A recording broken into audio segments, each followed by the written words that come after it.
Revenons dans la deuxième partie de cette émission et tantôt nous étions en train de parler de comment notre jeune frère pourra capitaliser sur ce succès qui est en cours. C'est vrai que l'événement n'est pas encore fini et Pélagie vient de nous dire que même si à la fin de cet événement, il n'est pas forcément gagnant, ce qui est quasi impossible d'ailleurs. Il faut quand même qu'il arrive à capitaliser sur cette gloire-là montante. Et pour nous, Monsieur Franck, pour toi, comment est-ce qu'il peut, en ce moment de gloire, capitaliser? Parce qu'il faut également lui donner des conseils à toute la jeunesse africaine qui nous suit dans cette émission. Comment est-ce qu'il peut s'y prendre? D'accord, merci beaucoup pour la question. Donné aujourd'hui est en train de faire des prouesses. Mais comme tu l'as souligné un peu plus haut, à un moment donné, qu'on le veuille ou pas, il y aura d'autres influenceurs qui vont faire leur gloire. Déjà que la semaine prochaine, ça finit. Hein? C'est bon, mardi ou mercredi, ce programme-là. Voilà, finit. et donc d'autres personnes seront sur la toile. On va faire la promotion de d'autres choses. Et si aujourd'hui, Donné, à travers son exploit aujourd'hui, n'arrive pas à capitaliser, d'accord, ce talent pour pouvoir devenir quelque chose, ce serait vraiment du gâchis. Comme je le dis souvent, bon, c'est les Ivoiriens qui le disent souvent, c'est l'homme qui fait l'homme. Amé. Et donc, aujourd'hui, Donné s'est créé une image. Et cette image lui permet de côtoyer des grandes personnalités. J'ai vu une photo même, il a pris une photo avec chez Emmanuel Adebayor et d'autres autorités. Si Donné a un manager qui peut vraiment l'aider à concrétiser ça, ce serait une très bonne chose. Un vrai manager, quelqu'un visionnaire, un manager qui sait manager vraiment. Entre-temps, j'étais en mission en Côte d'Ivoire.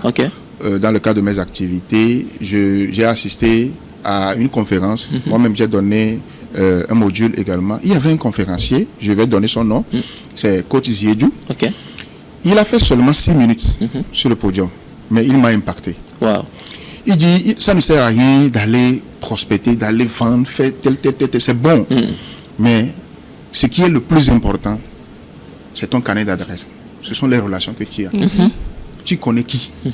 Bien qui te connaît. C'est ça même qui fait évoluer en fait.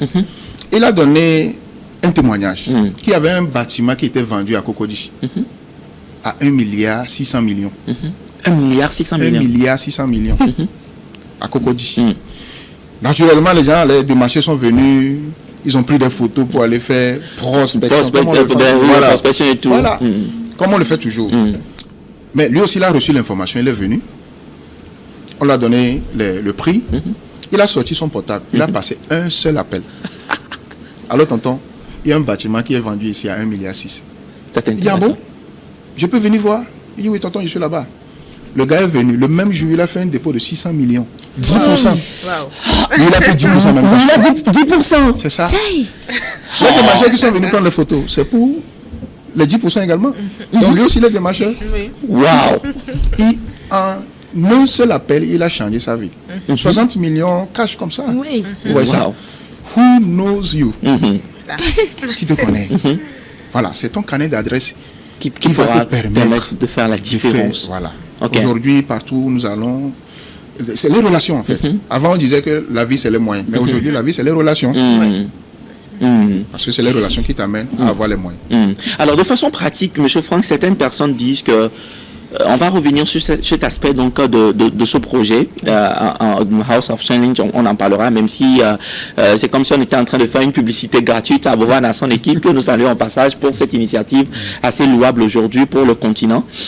Ce que je voudrais dire sur ce plateau, c'est que certaines personnes sur la toile disent que il y a trop de dépenses, mine de rien, les Togolais investissent assez et il faut qu'ils retournent au pays pour qu'on puisse le cotiser 10 millions. Et d'autres personnes estiment que non, il faut qu'ils continuent parce que l'honneur derrière vaut mieux que l'argent. Alors, à ce stade, moi, je vous pose la question sur ce plateau. Qu'est-ce que le petit fera au finish? Bon, est-ce que ceux qui sont intéressés à le cotiser le cotisent et qu'ils continuent l'aventure? Est-ce qu'il laisse tomber l'aventure si possible et qu'il soit rassuré que les 10 millions soient quand même sur son compte quelque part? Qu'est-ce que vous en dites en tant que son professeur? C'est vrai, l'argent c'est bon, mais les relations c'est plus important, comme je l'ai dit un peu plus haut.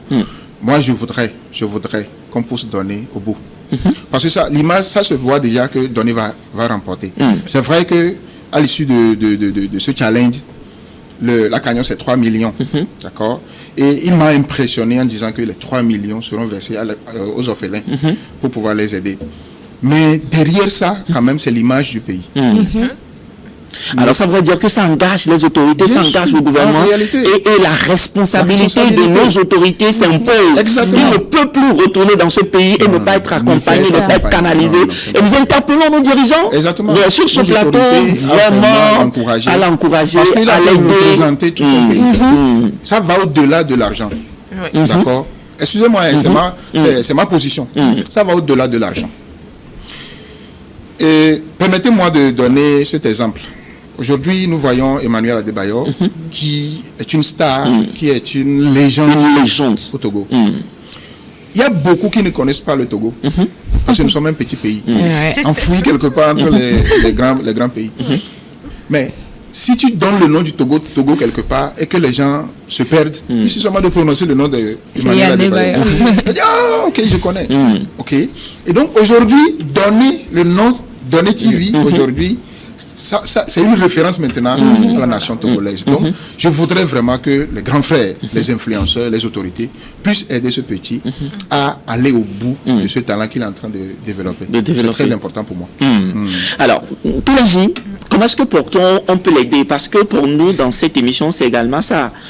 Comment est-ce que tu penses aujourd'hui que, par exemple, le gouvernement, les autorités peuvent aider Donné à ne pas revenir au pays juste en tant que quelqu'un qui a déjà participé? On a vu Fogan, je reviens sur cette affaire, Fogan qui a représenté le Togo à The Voice, mais aujourd'hui, qu'est-ce qu'il revient? Nous interpellons nos dirigeants sur ces questions, ceux qui représentent le Togo, ceux qui font la fierté de notre pays, ce qui est derrière est plus que l'argent.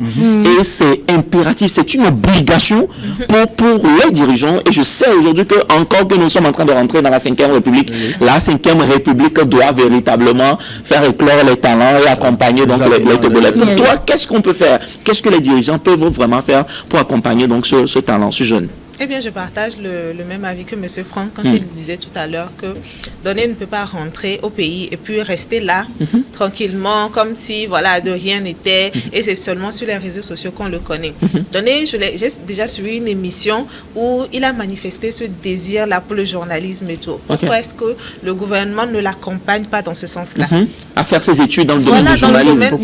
Et même, pourquoi pas, à l'extérieur du pays, en art, culture, tout ça là, le canalise, le ministère de la Culture qui est rattaché à la présidence devrait déjà sortir, pourquoi pas faire des actions, vraiment capitaliser sur cet événement, faire des actions. C'est vrai que ce n'est pas un événement du point de vue national, ce n'est pas un événement dans un cadre purement formel, c'est un jeune également camerounais qui a pris une initiative, on y reviendra également, mais quand même c'est un Togolais qui est aujourd'hui, qui fait l'unanimité, qui fait l'unanimité, qui réunit les cœurs aujourd'hui. Tout le monde a son attention sur ce jeune et il faut des gestes. On attend quand même de nos dirigeants un geste déjà à ce stade-là pour l'encourager à donner du meilleur à son meilleur jusqu'au bout. Qu'on sente que d'abord la population est derrière nous. Ça c'est clair. Maintenant on veut le poids du gouvernement, des autorités. Super. Ça va le propulser. Ça va le propulser. Super. Je crois que le message est assez passé. Exactement. Et je sais que par EcoJeune, nous ne serons pas déçus. Alors on revient sur le côté entrepreneurial de ce projet où Bovan aujourd'hui on réalise que ce jeune Camerounais qui a félicité également parce qu'il a fallu qu'il y ait une initiative qui est en train de souffrir 1 an, 2 ans, 3 ans, 4 ans, 5 ans, 6 ans, à la 7e édition, pour qu'aujourd'hui, ça attire l'attention de tout un continent, notamment à l'Afrique francophone. Alors, ça voudrait dire quelque part que l'entrepreneuriat aujourd'hui est un canal par excellence où on peut vraiment se hisser au sommet. Oui, je trouve, parce que à la 6e, je crois que j'ai suivi la 5e et la 6e édition. La 5e, c'était avec les stars qu'on connaît souvent et tout. Donc, on suivait, on aimait bien et tout. Mais la 6e édition, c'était House of Challenge spécial entrepreneur. Donc, ça servait à valoriser l'entrepreneuriat, le talent des jeunes et tout et tout. Et ça n'a pas été très vu. part parce que voilà, ce n'est pas le sujet qui nous Qui intéresse. nous intéresse et tous les gens veulent être épanouis et tout ça. Voilà, si aujourd'hui les gens disent que non, Bovan se fait de l'argent sur le dos des jeunes, voilà, tout des ça, là. jeunes, des TikTokers, moi je trouve que non. On fait du business pour rentabiliser, pas pour perdre. Et surtout même, le sacrifice de ces années-là. Voilà, Si donc, jamais le projet tombait à l'eau. voilà, donc il a tenu 7 bonnes années. C'est pas aujourd'hui que voilà, c'est visible partout, ça rapporte que on va se dire non, il se fait de l'argent, c'est normal de se faire de l'argent. Et surtout l'entrepreneuriat aujourd'hui, c'est vrai que nous, en tout cas nous jeunes, on se dit c'est difficile, c'est ci, c'est ça, mais quand on y tient, Bovan, ça fait 7 ans, avant qu'on ne le Vous imaginez que les gens vont se dire que bah c'est quoi ça va donner quoi, mais il a tenu l'investissement, il a investi, l'engagement, voilà, la persévérance, voilà. la détermination, tout ça la résilience.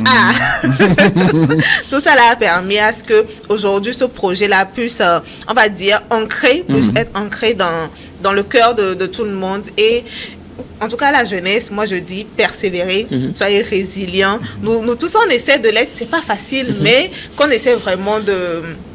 Quand on s'y met, on n'abandonne pas. Il ne faut pas abandonner. Voilà, il pleuve, voilà. Il faut qu'il neige. croire en son projet. Voilà, justement, je crois Bovan, il a eu des nuits blanches. Il a pensé à ces projets-là, à comment est-ce que, voilà, il faut trouver tel partenaire, il faut faire ci. Aujourd'hui, à chaque challenge, à chaque live, on voit des partenaires, de nouvelles qui se positionnent et tout ça. C'est parce qu'ils ont vu que voilà, ça porte ses fruits et que eux aussi peuvent rentabiliser, qu'ils se positionnent dessus. Donc, première édition, je ne pense pas qu'il ait eu des partenaires avec autant de poids comme ça, non du tout. Donc, à la jeunesse, c'est un bon exemple. Je ne dis pas d'aller faire des lives aussi, mais dans votre chacun n'a qu'à chercher, n'a qu'à trouver son centre d'intérêt, là, cette chose-là. Et prendre l'exemple là de cette résilience-là dont il a fait preuve jusqu'à aujourd'hui. Alors, on salue au passage aujourd'hui les grands frères Toufan aussi, qui, mine de rien, ont leur événement à Zénith dans quelques jours. Et force à eux, parce que j'ai vu au passage qu'ils ont aussi apporté d'une manière ou d'une autre leur force, leur énergie à donner, et on interpelle tous les influenceurs, toute personne qui pourra donc aider à faire éclore l'image de notre pays, le Togo, à l'international, de le faire. Et pour nous, je pense que, M. Franck, c'est aussi l'occasion d'interpeller également nos dirigeants, sinon c'est des plaidoiries. Il faut qu'on crée également ces cadres-là, parce qu'on a vu que un cadre a été créé, et ça a créé une sorte d'unité au pays. Exactement. Et si jamais au Togo, on réfléchissait, on interpelle peut-être le ministère du développement là-bas, de la jeunesse et de l'emploi des jeunes, et tous ces ministères de créer en réalité des événements, des programmes, pas juste peut-être des concerts, mais des programmes qui peuvent vraiment attirer l'attention, qui peuvent vraiment mobiliser toute la jeunesse togolaise. Je crois qu'on ne peut pas se permettre aujourd'hui de rentrer dans une nouvelle république sans véritablement penser à faire avancer la jeunesse, à sortir les talents togolais, sinon ce serait un gâchis. Qu'est-ce que tu en penses? Non, au fait, vous voyez, donner quand même est en train de montrer la voie à plusieurs personnes. Mais je vais mettre une nuance là-bas. Ok. Donner, c'est créer son image à travers ce qu'il est en train de faire. Son art, son talent. Oui. Cela ne veut pas dire forcément que je vais faire exactement la même chose. Exactement. Mon centre d'intérêt peut-être c'est ailleurs. Peut-être c'est là-bas que je vais briller. Donc si aujourd'hui, étant donné que nous sommes en train de rentrer dans la 5e République, aujourd'hui, la jeunesse d'aujourd'hui est la relève de demain, comme nous le disons souvent. Il faut quand même qu'on essaie d'avoir une projection sur 10, 5 ans, 10 ans, 20 ans. Que voulons-nous de la jeunesse? Exactement. Parce que c'est eux qui vont construire, le pays. C'est eux qui vont diriger le pays demain. Mais ça, même Badjo, le diable, là. Donc, exactement, si le gouvernement peut mettre en place des structures pour pouvoir... Des programmes. Voilà, cadrer ça, canaliser ça. Qui épanouit en même temps les jeunes. Pas trop des choses formelles où les jeunes ne se retrouvent pas. Oui, comme quelqu'un l'a dit aujourd'hui, pour être... il a dit ça comment même? Pour être connu, il faut être con et entre griffes. Et donc, aujourd'hui, on n'a pas besoin de faire la promotion de la médiocrité ou bien de la bassesse. Non. Il faut quand même qu'on encourage des initiatives qui puissent apporter un plus à la population ou bien au continent africain. Donc, c'est ce que Donné est en train de faire. que les autres jeunes puissent s'inspirer, pas forcément dans le même domaine, mais chacun dans son domaine, voilà, dans ce qui lui parle le plus, et là où il se sent plus à l'aise à développer ça. N'attends pas forcément que quelqu'un vienne dire non, fais ceci. Il faut être proactif. Voilà, c'est très important. Faites aussi accompagner l'entrepreneuriat. C'est ça aussi, montrer en réalité aux autres jeunes que pour ceux qui se battent, l'État, les gouvernants sont derrière eux, les soutiennent. Et si vous en faites également, on est prêt également à vous accompagner. C'est bien ça, monsieur Franck? Exactement. Bon, je vais rebondir un tout petit peu sur mon petit parcours en tant qu'enseignant au lycée. Quand je démarre l'année en même temps, le premier jour où je mets pied dans la classe, je pose souvent une question parce que je m'attends à des réponses. Je pose la question à mes élèves. Qu'est-ce que vous allez devenir après le bac? Toujours. Oui, toujours. Et la plupart du temps, aucun élève n'arrive à me convaincre. Ça veut dire qu'il y a un problème d'orientation, un souci de focalisation sur sa vision. Parce que beaucoup ne savent pas vraiment ce qu'ils vont devenir dans la vie. Ils vont à l'école parce que les parents peut-être exigent. Ou il faut aller à l'école. Ils font un suivisme. C'est parce que mon ami a pris la G2, je vais prendre G2 ou bien G3. Vous voyez ça? Voilà. Nous avons eu la chance de tomber sur des grands frères qui vont dire, ok, je vois en toi tel talent, fais ceci, fais ceci, fais ceci. Ok, même si toi-même tu es déboussolé, eux ils peuvent quand même te guider. Moi j'ai eu la chance de commencer par vendre très petit. J'ai commencé par vendre, à se promener avec des articles quand j'avais l'âge de 9 ans. Et ça a créé en moi cette envie d'être en contact avec les clients. C'est pourquoi quand je devais commencer le lycée, j'ai pris la G3. Pour me spécialiser dans ce domaine aujourd'hui. Je suis chargé de clientèle à Ready Study Go. On va y en revenir. Et donc, si chacun quand même pourrait déceler ce talent en lui, essayer de l'implémenter, ce serait une très bonne chose. Ce serait une très bonne chose. Alors, tu nous parlais tantôt donc de chargé de clientèle également, au-delà donc du fait d'avoir été professeur de données, qu'aujourd'hui encore nous essayons d'encourager sur le plateau. Je réalise en réalité que derrière M. Franck ne s'est pas arrêté. Peut-être à l'enseignement, mais aujourd'hui chargé de clientèle, il est important qu'on revienne sur cet aspect parce que j'estime en réalité que c'est ton histoire également. Est-ce que tu pourras nous en parler un peu? Quand tu parles de RSG, il s'agit de quoi exactement pour nos téléspectateurs qui nous suivent dans cette émission? Ça, c'est le premier point. Et secondo, qu'est-ce que RSG t'a apporté aujourd'hui en tant que professeur, ancien professeur, on peut le dire, et monsieur Franck chargé de clientèle? Dites-nous en quelques minutes. D'accord. Je dirais qu'après l'enseignement, bon, j'étais même à l'enseignement quand j'ai été débauché. Pour Ready Study Go. C'est quoi Ready Study Go? C'est une structure française qui a son siège en France naturellement, mais qui est implantée dans plusieurs pays.